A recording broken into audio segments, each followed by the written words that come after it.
Hey guys, and welcome back to another episode. This week I'm talking about self-sabotage. It's something that we all go through at one point or another. It's a really common topic. Like I said, we all go through it. It occurs in so many different ways, but self-sabotaging when it comes to eating and your nutrition, it is even more common. So what I wanted to have a little bit of a chat about was what to do when you fall off the health wagon, as you know, we tend to refer to it as, and how to stop yourself from actually the self-sabotaging behavior to start with, plus the most effective nutrition strategy to help.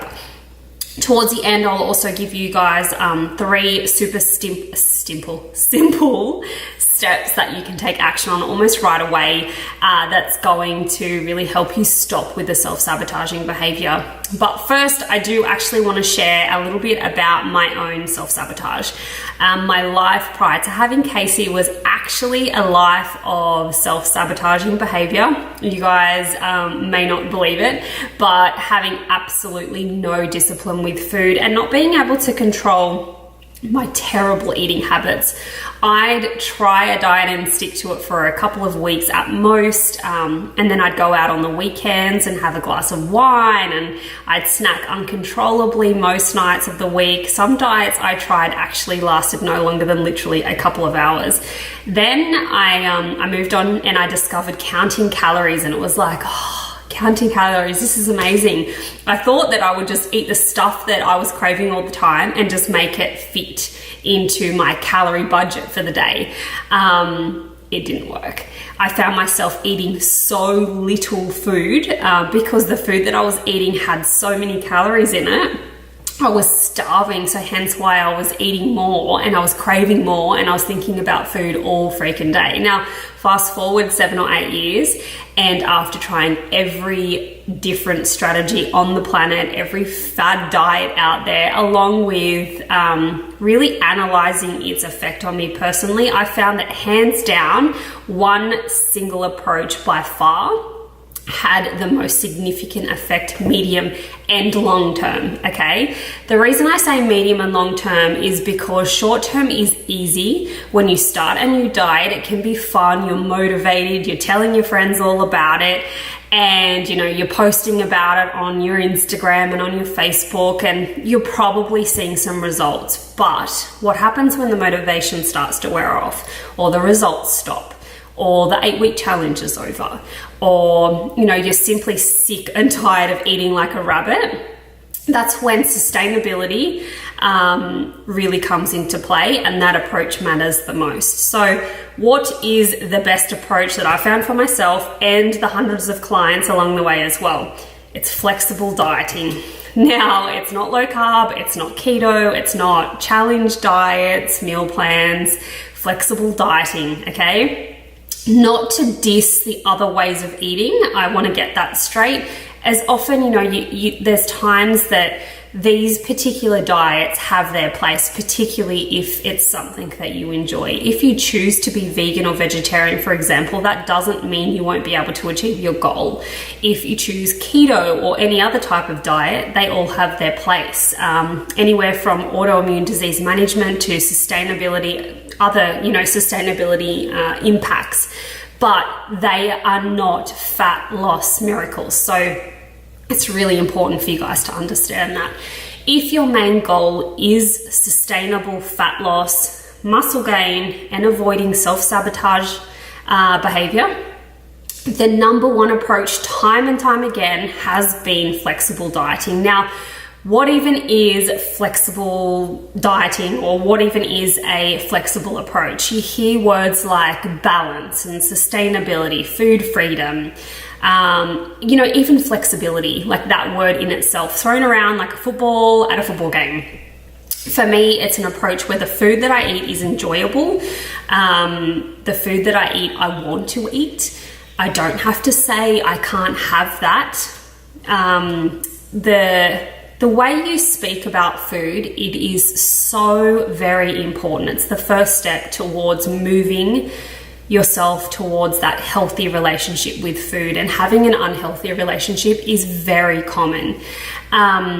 I'm really interested to know, do you guys say that I can't have that? Or, you know, you feel like you need to justify yourself if you've eaten pasta or bread? Let me know in the comments below, because it is very, very common. Food is not good or bad. As soon as you stop labeling food, already you're removing the restriction mindset out of the equation. Now, if you know you can't have something, what do you want? Exactly what you can't have, and that's why it's called self-sabotage.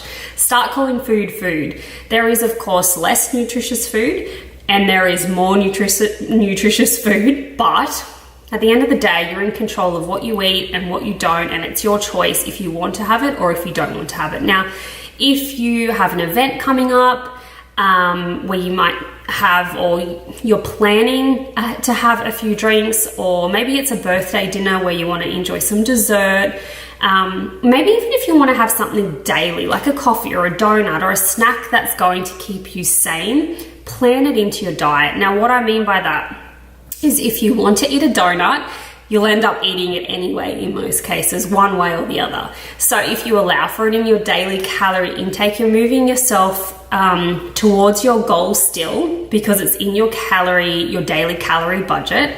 Now, if you don't allow for it, you're going to eat your daily allowance, and then you're going to eat the donut. And then what happens? The next day, you're going to feel guilty, probably even eat more. We've all stuffed up like this, honestly, in one point or another. And generally the snowball effect happens and you keep going. So that is textbook self-sabotage, and exactly what you 100% can overcome with a flexible diet. Now, don't forget, it doesn't have to be day by day either. Even take your daily calorie allowance, times it by 7. That's your weekly allowance. If you have a bad day, don't let it ruin your week. Consume a little less the next day, and maybe even the day after that, and it's all going to balance up over the course of the week. I actually speak a lot more on this in a previous episode that I did. I think I called it the best diet for you. You should go check that out if you want to work out a way to eat that suits you and not anyone else, not even me. When you enjoy the food that you eat, there is absolutely no feeling of restriction, and therefore the self-sabotage doesn't happen. Or at least it is minimized.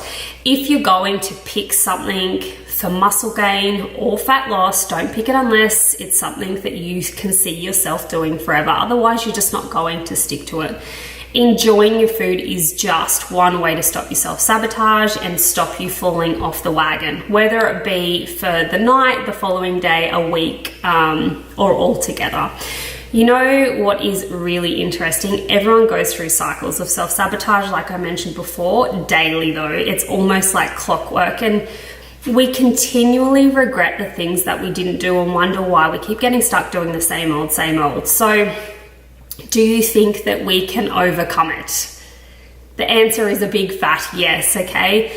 First, I want to help you understand it so that you can, I guess, be better prepared to overcome it. So self-sabotaging is a part of our brain's safety mechanism that is protecting you against disappointment. So self-sabotage will always hang around because of low or no self-esteem, self-worth, self-confidence, and self-belief as well. And we'll continue to suffer from limitations because we find it so hard to manage our daily emotional experiences. It's crazy how many women I've coached that self-sabotage when they're unable to reach the expectation that they have set for themselves. Now, subconsciously, you feel like you can't reach those goals, and as a result, indulge in self-sabotaging behavior as a way of coping. So I have a few little things that I want you to ask yourself. So I guess tell me if these or any of these resonate with you. So you hold yourself back from taking risks. You won't take the time to plan ahead, like for example, properly meal plan or meal prep. You won't take the time to consider the consequences of your actions. You won't think carefully before making decisions. You're too set in your ways and won't take the time to flexibly think about your problems. you have got this crazy little critical voice in your head that takes charge and persistently judges yourself and others. You'll compare yourself to what others are doing, and you've got all these crazy thoughts that consume your mind constantly, tell you why you can't do it, or you continually focus on what's not working. What all of this means is your brain is protecting you from getting hurt by doing what it thinks is best, which is to keep you within the walls of your comfort zone. This is all mindset stuff, and while I don't usually really promote mindset as a part of my 12-week one-on-one programming, it does make it up a decent part of the process. Every single client does have this aha moment at one point or another when the mindset stuff all starts to make sense. So I mentioned earlier I had 3 tips for you. So let's start with the 3-step process to really overcome what's holding you back. So step 1 would be identifying the self-sabotage. What is the one thing that you're doing that is taking you back to square one every single time? Once you consciously work that out, you can pinpoint the trigger, which might be a person or something that happens at work, or maybe it's, when you go somewhere. You'll need to ask yourself what specifically triggers this behavior. If you feel like you don't know, you're going to have to stop everything you're doing and really have a hard think about it, okay? When was the last time it happened? Where were you? What were you doing? Who were you with? Where were you in your fitness journey? Once you find that trigger, if there was a way to, avoid it, how would you make it happen? All right, so we can go a lot deeper into this, and sometimes going through this process with a coach can be hugely beneficial. For example, do you finish your dinner at dinner time, obviously, and you have a chocolate or ice cream craving? Easy fix, get rid of the chocolate or the ice cream in the house. And if this means that the other people in the house miss out, it's not forever, it's just until you form a habit. Don't forget, you can have ice cream or chocolate with flexible dieting.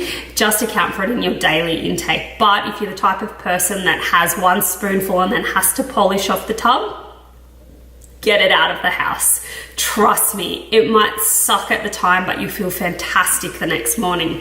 Step 2 is let's find a healthy replacement behavior, okay? Out with the old, in with the new, replace the bad habit with a good one. But it's really important to ask yourself why it's important for you to change to start, and what the long-term benefits or advantages be of you actually changing. Remember, you're not going to change unless there is a strong motivation to change behind it. Work out why it's important to you and the consequences that might occur of you not changing. Now, step 3, practice the new behavior until it becomes a habit.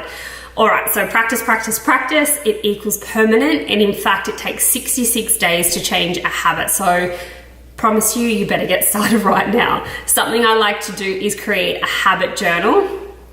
I have it here because I actually purchased one from Kiki K, but unfortunately they don't have them anymore. But it's easily created yourself. What you'll do is you will mark up 66 squares. Now this has obviously got 66 circles, and you'll write the habit that you want to change at the top. Okay, so for me it was moon balls. I had an addiction to moon balls ages ago. Anyway, every day that you don't do that bad habit, you will tick each circle, and then when you get to the bottom, guess what's going to happen? I promise you that new habit or that old habit will be kicked, and you won't have it anymore. It will be gone, and then you can reward yourself as well at the end. All right, guys, that is it for another week. If you do have any struggles when it comes to self-sabotage and nutrition, knowing what to do, when to do it, and finding, what works for you specifically, then send me an email. My email is hello@ashlane.com.au to explore what working with me might look like. And don't forget to head over to my Instagram, ash__lane. So that's 2 underscores, and Lane is Lane. I'll still pop both of those links below. But until next week, guys, have a great week.